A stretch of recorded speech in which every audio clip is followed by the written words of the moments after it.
tension is held in the nervous system. There's a map that goes throughout our entire body. It comes from our brain and extends unbroken through the cerebellum, through the spinal cord, and all the way out through our limbs.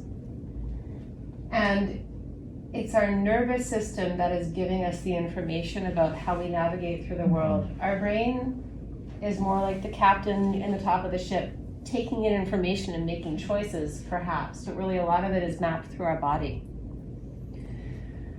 So with that understanding, the possibilities of enhancing how we live our lives and go through the world all of a sudden begin to explode, right? We're no longer looking at like locked tissues and like moving our meat car around. We have a plastic mind, and we have the ability to communicate with it through the tissues that surround our nervous system.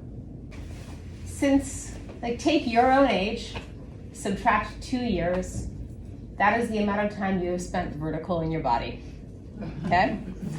Before then, we had a more pliant version of the world, but since then, we've really been up on our ankles.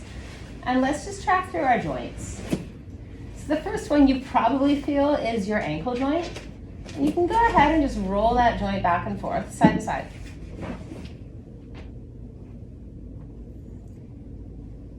And then go forward and back and notice that there's a bunch of joints we forgot. They're called our toes. And they're also called the bones that go in between our toes and our ankles, which are too numerous to mention. But if you take a moment to settle into that and bear some weight between your ankles and your toes. And can you roll any kind of weight side to side there? Or forward and back? Can you push into the balls of your feet to send the weight to your heels? Can you flood the weight back forward? And if you do that a few times, you may also notice that there are certain toes that can do that more readily than others. And all of this awareness is good, and none of it has to come with a judgment around the ones that are late to the program. We're just looking at the current state of our bodies, which is better than what we had before. And then let's settle down and take a breath here. A breath acknowledging we just realized we had like at least 10 more joints beneath our ankle. And then from that, you have 2 bones that stack up on your ankle, the tibia and the fibula. One is much bigger and more foremost, it's called the tibia. The fibula is a little more behind you. So you might be less aware, but just know there's two bones that come up from your ankle, and they track up from your ankle. Base of it is the heel, and they go into the back of your knee. They're kind of sideways by the time they get into the knee. And then at the knee, it's called a bicondylar joint. So basically it has 3 heads. 1, 2, 3. The 2 bones of your lower leg go up and they feed into that. And on the top of it, we have 1 femur that's coming up into our hips. On the front, we have our kneecap patella. So let's just sit with this joint, because oftentimes we're afraid of it or it feels complicated. And can you feel the 2 bones that are coming up off your ankle? If you roll your ankle side to side, you can roll them out and in like windshield wipers that would open out and cross over at the same time. And see if you can feel those 2 bones of the lower leg. And then take your hands and put them on your kneecaps. So this little circular bone here lives right in front of where the hinge of that joint is in the back. Bend and straighten it a couple of times.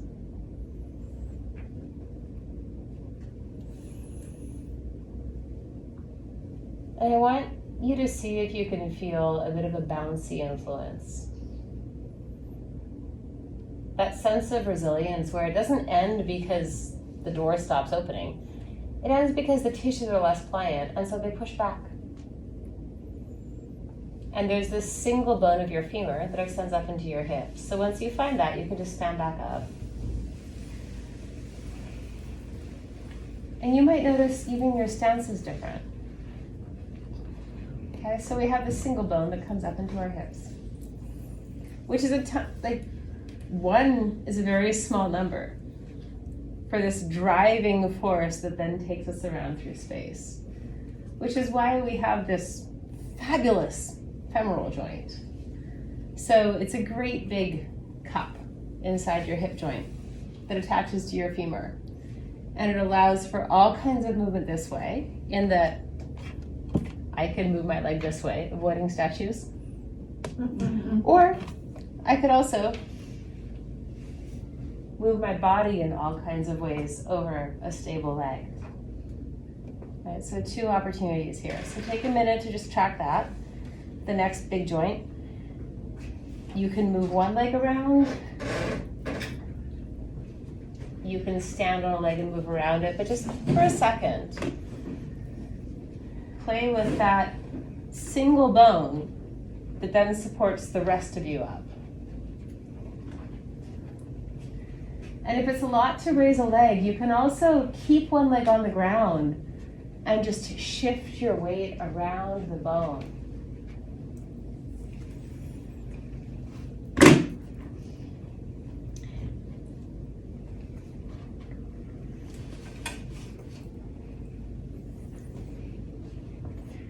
If you haven't changed legs yet, please do.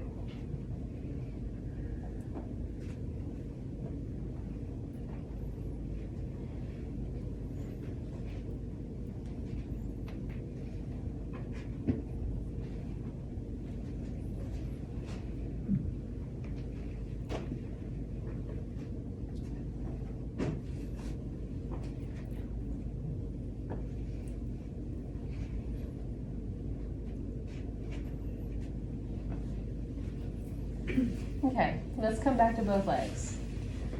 That's what we have. We have one driving bone from each leg up into our pelvis that holds the base of all of the organs that give us life.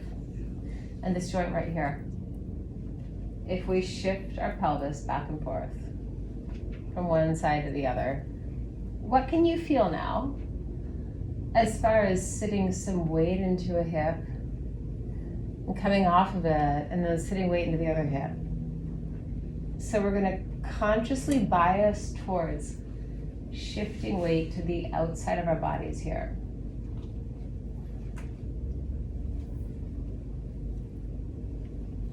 And what happens if your feet start to help to shift that weight to the outside?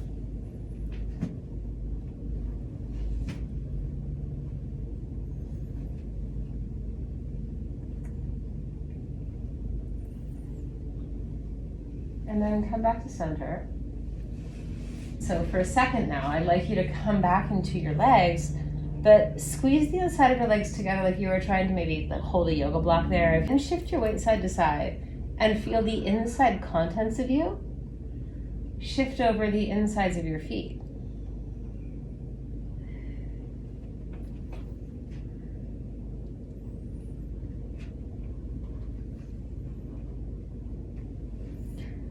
Yeah, and once you start finding a way to drive that, let's just try to circle it around our feet.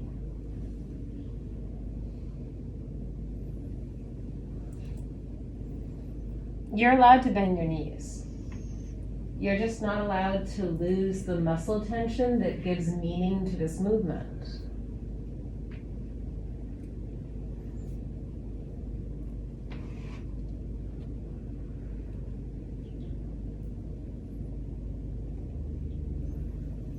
So we're shifting our weight over our... Yeah. Yeah.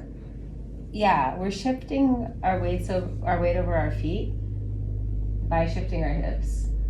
And like you are doing, we're doing it without losing that sense of a push-pull that generates that movement from the inside.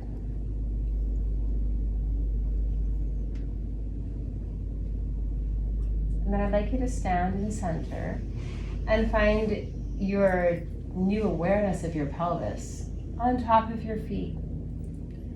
And just take a breath here.